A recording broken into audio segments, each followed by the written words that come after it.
Hello, and welcome to Why I Love Warhammer, the series where I go into an unscripted ramble about why I love something in this hobby. And on today's episode, it is the Middle-earth strategy battle game. I was first getting into Warhammer for Lord of the back in like 2005, 2006. This was just the Lord of the Rings game, and I feel like a lot of people used it as like an entry point into the hobby. I was gifted the Mines of Moria starter box as a present, along with some paints and basic tools. And that contained the Fellowship, a few Moria goblins, and a cave troll, along with the Balin's tomb scenery. Now, these are the exact poses of Mini that you got in that box, and to this day, they are my worst painted miniatures that I'm not going to show here out of shame, but I refuse to repaint them because it's nice to look back and see how far I've come with my painting techniques. What I really like with the Middle-earth strategy battle game specifically are the special rules you get, because they all have really thematic rules attached, and really it's just been really well constructed. Their weaponry, the fact that you don't see hobbits carrying a ranged weapon, but there is a rule that allows them to stoop for a stone, which gives them a ranged attack if they don't move. The I'll get into the rules in just a sec, but Boromir's got the shield. He's got the Horn of Gondor. All of the Fellowship can be given elven cloaks. There's just so many possibilities to give yourself these really fluffy thematic lists, and all of the units are cheap enough that the 800 or so points that is standard for this game still feels pretty epic. It still feels like you've got quite a lot of models. It doesn't feel like it's just a skirmish game in terms of its model count. Okay, so a bit about the rules for so the actual the stats are done a bit differently to how they are in say 40k, Age of Sigmar, Old World. So you've got the movement, which is done in inches or centimeters, which, as a child of the metric system, I'm a huge fan of. You've got fight, which is just what they hit on, and it's got a separate thing for their ranged attack, their strength, their defense, number of attacks, wounds, and courage, which is for things like, well, it's a bit like um, morale in your kind of in 40k, but you also take a courage test when you are just facing a monstrous creature. And you got stuff like, so Frodo's got resistance to magic, and he's got the ring. Bilbo could have the ring. There's actually rules, and it's like an order of ring bearer. So if Frodo is in play, he can have the ring. If Frodo doesn't have the ring, or he's not in play, Bilbo can have it. If Bilbo isn't in play, or Bilbo hasn't equipped the ring, Isildur can have it. And if Isildur isn't in play, and if none of them are in play, or none of them have the ring, then Sauron can have it. Gollum is a ring bearer, but he is a but if he gets the ring, he seems to just kind of flee. So you get some really so special rules are really interesting. So a couple of interesting ones. One's for an FAQ and one's just for a forum to get the names. But Legolas has a special rule called 42, and Gimli has a special rule called I myself am sitting pretty on 43, which basically means that whichever one has more kills, so whichever one has more kills, the other one gets buffed. So if Gimli's got more kills, Legolas is buffed.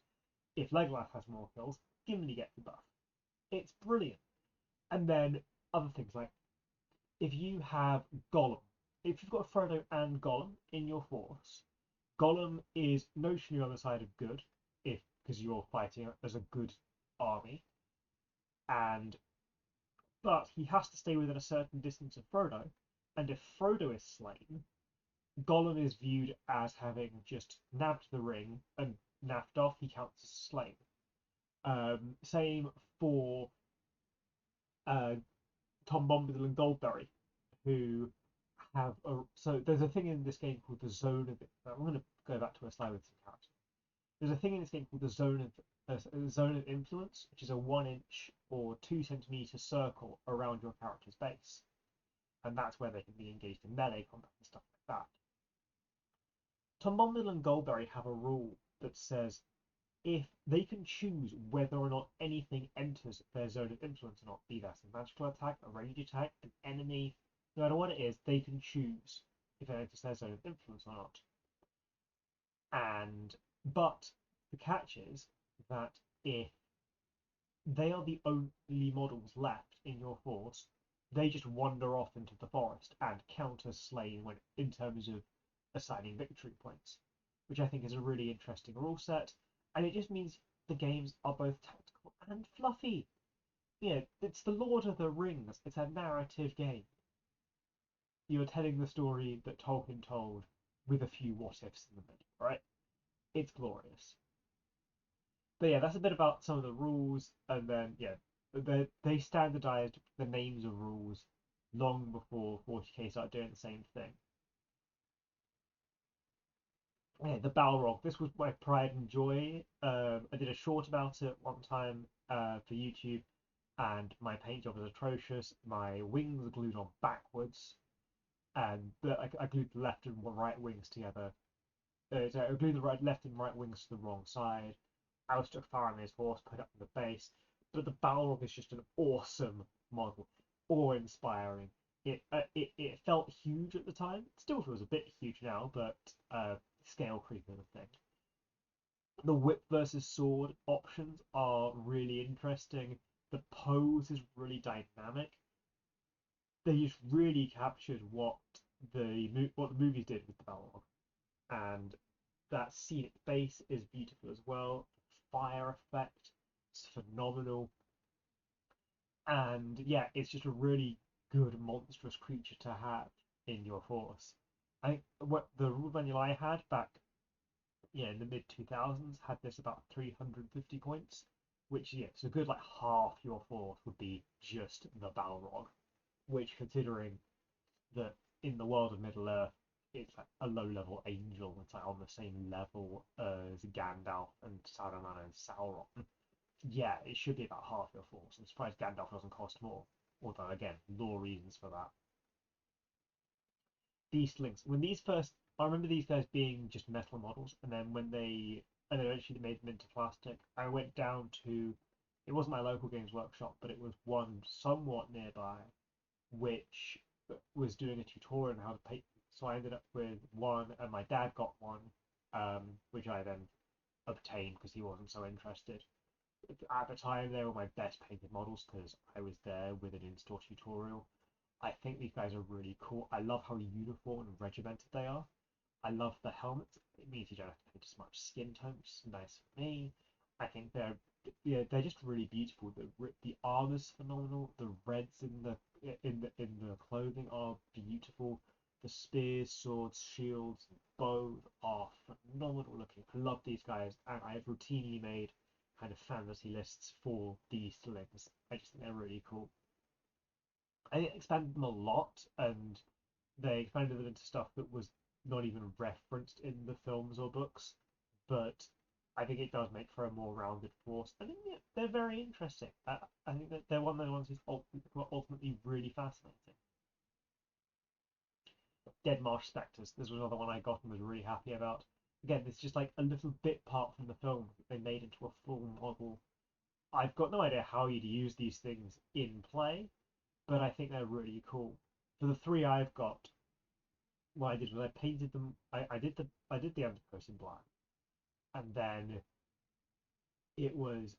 I'd paint them all silver, all blue while the silver was still wet, and then all green while the blue and silver were still wet, and then just hold them upside down in the water for a while, and then all those colors would blend and merge, and they end up looking really cool as a result.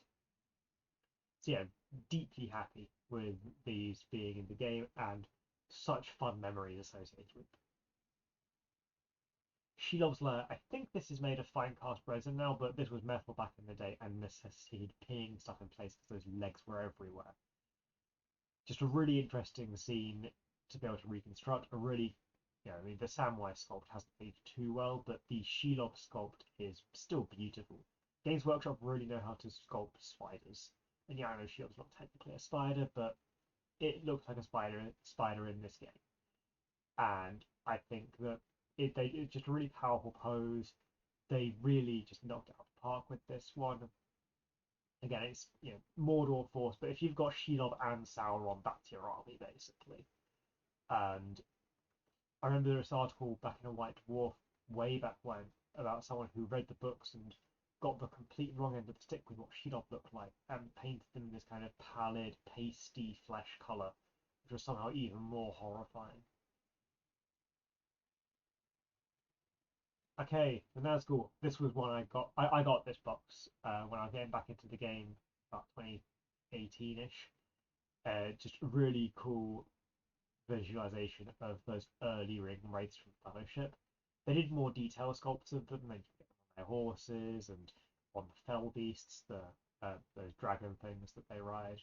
They call them fell beasts in this game, although some people say that the Nazgul is actually the dragon thing that I call a fell beast because of Gollum screaming Nazgul on wings. I can't do a Gollum. I just can't. But yeah, I think these guys are really well done. I think they did a really good representation. I like how these guys. There's a couple of interesting things you can do with these guys. One, you can have all nine just as a blob of 1,000 points, just roaming around. The other is that you can buy more might, will, and fate points with them. I didn't detail that, but basically, you've got might, will, and fate points. Might points let you change a dice roll by one to and they're reserved for your heroic characters, right? So if you roll a 5 but you need a 6 to do something, you can spend a might point to add 1 to the dice roll. Will points are used for either casting or resisting magic, and then fate points I don't remember too well. I think it's something to do with how it's almost like a save. It's like your armor or your invulnerable save in 40k terms. It's plot armor. That's what I remember about it. And you can buy more might, will, and fate points for army points with the ring wraiths. But I think it's a really neat addition. They can be as plot relevant as they need to be, basically, as heroic as you need them to be for the purposes of your game. Mumuk. This is a beautiful sculpt. I love the elephant. It's an Oliphant Mumukil. I think it's just beautifully done. The Haradrim on the Howdah on top, I think, are brilliant. There was a thing you could get. It used to be a Forge World exclusive that would turn this Mumuk into like the chieftain, and the scene, and even this is so beautifully done. The scene on the base is from the movies. The point where there is a guy who is an extra killed by the Mumuk in the movies who is sculpted with a relatively accurate version of their face onto the base, and that guy actually plays the Middle Earth strategy battle game. Um, he's told some stories about going to tournaments saying that's me on the base, and someone's had to go that it is him, that he is that guy. I think it's just a really well designed sculpt. I think 2 or 3 of these as your army would be hilarious to just roll down the field. It's bit of a mind game because you've got all your points in kind of 2 places. It's easy targeting, but you're huge. And I think at the time this was like the biggest model in Warhammer, in Lord of the Rings. Um, yeah, just a phenomenal sculpt. Love this thing. And having your Haradrim on top that are all they're all kind of present and you can do your range attacks from them, I think is a really interesting thing as well. Scouring of the Shire. I loved this kit as a kid, and I was so happy to pick it up, and it was still in stock. It was actually still metal when I bought mine in like 2018, but I love having Sharky and that version of green. It's something that I think that the miniatures game gets to do that the movies that I think is really good. The movies didn't do the Scouring of the Shire. When I was first looking, I became obsessed with the Scouring of the Shire and the content. When I got round to reading the books after too many years, The Scouring of the Shire was the chapter I was most excited to get to. Seeing Sharky, the what's left of Saruman when all he has left is his voice. That, you know, him taking over the Shire, that final showdown with Grima, the way the hobbits were as like the culmination of their character arcs was beautiful, and you don't get that from the films. And yeah, I mean, you can argue the films had enough endings, but the Scouring of the Shire was such a phenomenal chapter for me, and just really lent into my obsession. And yeah, had being able to paint up Sharky and Grima, Sharky more so, I thought was a really nice touch. Yeah, I'm really happy that the Strappy Battle game is able to recreate these sculpts. Okay, Mario Goblins, this was my jam as a kid. Like, 13, 14 years old. I had so many of these guys. These are really fun. I love just using them. You can kit bash them quite well. You can have, if you swap out the sword and shield from the guys who are holding their sword up in the air, and then you can swap that around with the bow and arrow, and then cut off the quiver and stick it on the back. Can get some more interesting sculpts, and you get a bit more variety in your goblins because they're meant to be a bit ramshackle. They're not a regimented force, so they look a bit different, a bit jaggedy. That's a good thing. And yeah, I just think they look really cool. I loved swarming with them. Their movement's not great, but they're short things. They're meant to not be as mobile. But there's special rules about their climbing and jumping that we buffed.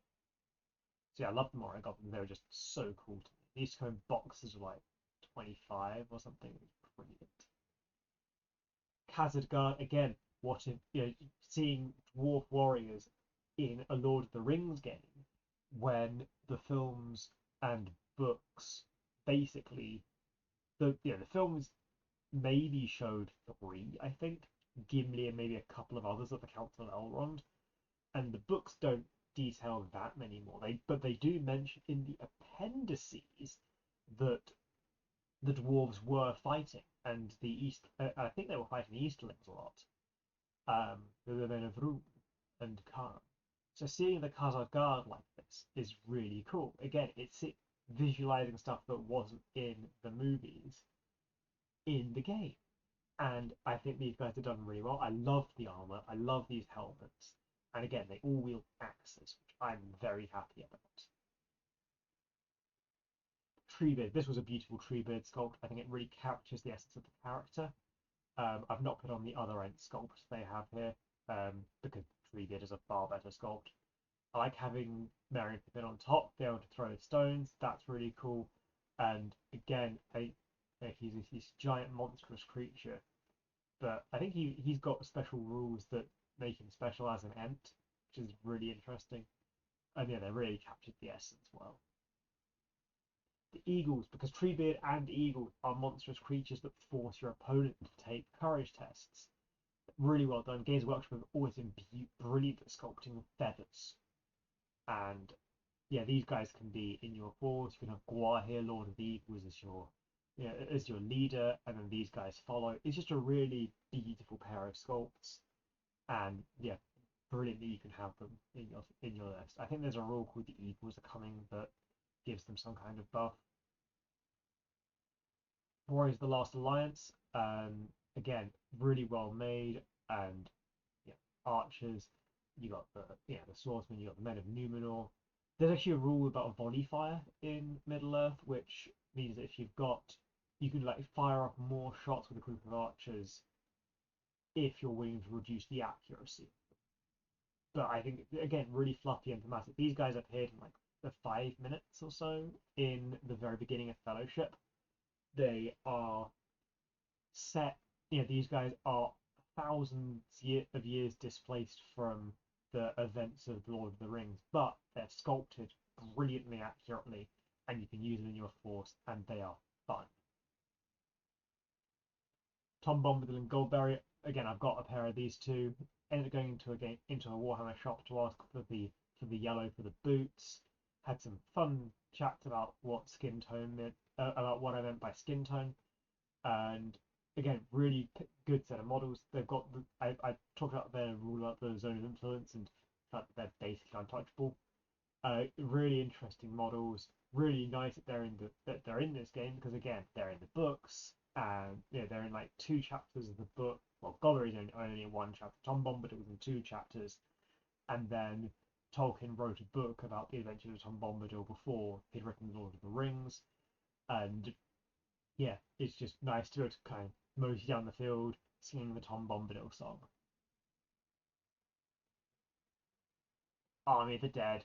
This was the army I wanted to play most when I was first looking into getting into Warhammer. Back then, they were only metal. The King of the Dead looked a bit different, but I think that it's a phenomenal army. I love their role in the movies. They're always more interesting in the books, I'd say, but you can't watch the Battle of Pelennor and not have a bit of a cheer when the army that had swarm over Minas Tirith just taking out all the orcs.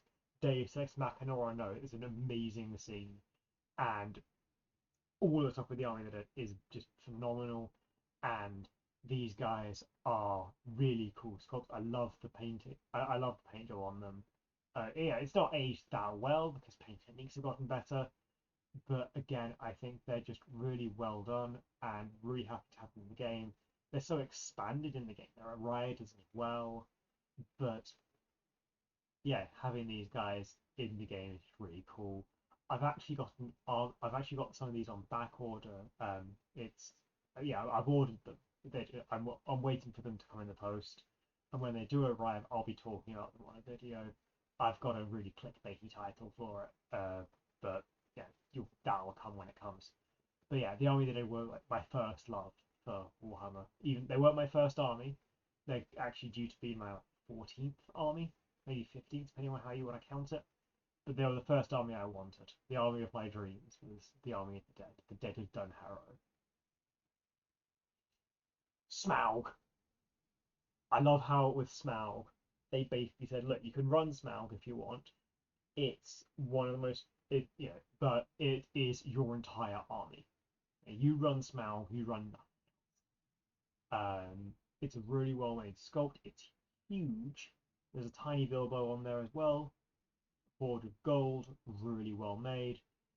And again, I don't think I'd ever own this sculpt, but it's a lovely fantasy to behold and a really well made thing.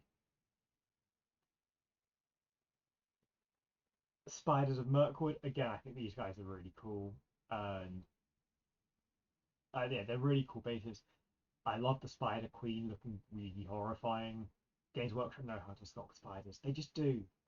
And I think I did see someone make a list of nothing but these spiders. They worked out the cost monetarily. If they did them in plastic and they came in, and you could get, say, the Spider Queen and 12 spiders in one box for a reasonable price for Games Workshop, then I'd definitely pick a spider army up. But I don't. But when they're all metal and they only come in, four bases, four bases on the left and the four bases on the right are two separate boxes. I don't think I'll be picking up a spider army just yet, but know that I want to. The Necromancer, they did this sculpt before the Hobbit movies came out, and it was just really cool to have these things from the appendices put into the game. It's kind of proto Sauron. If you go to Warhammer World, there's a really beautiful paint job on this where they kind of painted it as if there was source lighting from elsewhere, and so it's kind of glowing orange at the base. Really, really cool sculpt with a lot of really good potential. I'm just going to finish off with a little couple of photos from my cabinet. With on the left, got the Berserker, got a Isildur. You can just sort of see my really badly painted Fellowship in the background there. But I'm showing those off. What I'm trying to show off there are the clear resin minis to show ring bearers wearing the ring. You got Frodo. You got Frodo, two Bilbo sculpts, Isildur and Gollum, and it's just really cool and really fluffy to go to role play. Frodo is wearing the ring. This is the base. I'm going to put this model on to denote that Frodo is now invisible. Um, Isildur not as fluffy because the ring affects people differently, and I don't think it makes Isildur invisible. Correct me if I'm wrong, Tolkien nerds, please. And then in on the right side, you've got the old sculpt for Radagast the Brown before the Hobbit movies came out, that I think was really beautiful, which kind of spoke to a wisdom of him. I thought it made for a really interesting. It was my headcanon for Radagast. I love Sylvester McCoy. I'm a huge fan of the Seventh Doctor in Doctor Who, but my Radagast is the Games Workshop pre-Hobbit movie sculpt. And you can also see my Sauron in the background, a bit blurry there, but you know, he is there. I just think the Middle Earth strategy battle game is really cool, and you know the armies are relatively small, so it's definitely worth your time if you've got the money to invest, and it's a really interesting game. They've got really beautiful rules, really tight rule set, and it's a fun game, and that's really what this hobby is about. With that, I hope you're having a really good day. Current question of the day: have you tried the Middle Earth strategy battle game, and if so, what did you think of it? I hope you're having a really good day. I've got a Patreon and a YouTube membership set up if you wanted to support me financially. If you wanted to drop me a like, I'd really appreciate it. Subscribe for more unbridled positivity in your feed. And yeah, I'm having a really good day, and I will see you next time.